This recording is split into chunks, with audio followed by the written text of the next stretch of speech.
Assalamualaikum warahmatullahi wabarakatuh.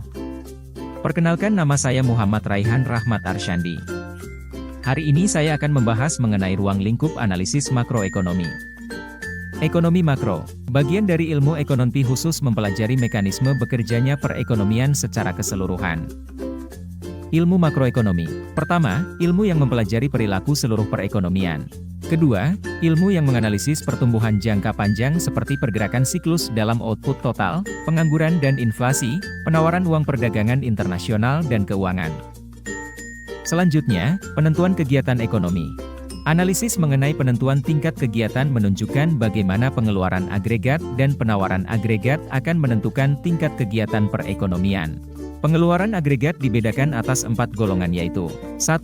Pengeluaran konsumsi rumah tangga, 2. Investasi perusahaan-perusahaan, 3. Pengeluaran konsumsi dan investasi pemerintah, 4. Ekspor. Masalah utama dalam perekonomian.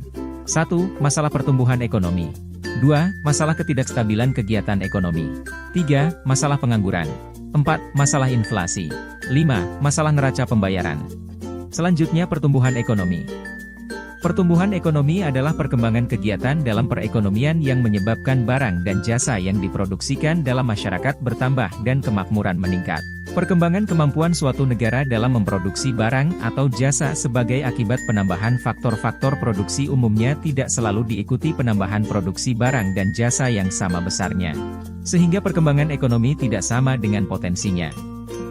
Pendapatan nasional menggambarkan 1. Tingkat kegiatan ekonomi yang dicapai, 2. Perubahan dan pertumbuhannya dari tahun ke tahun, diukur dengan 1. Tingkat pertumbuhan ekonomi, 2. Tingkat pertambahan kemakmuran.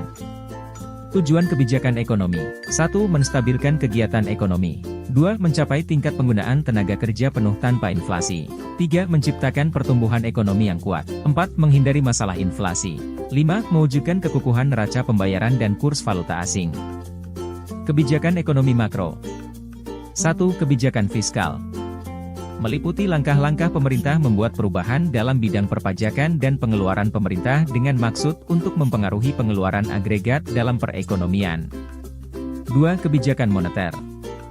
Meliputi langkah-langkah pemerintah untuk mempengaruhi, merubah, penawaran uang dalam perekonomian, atau merubah tingkat bunga, dengan maksud untuk mempengaruhi pengeluaran agregat.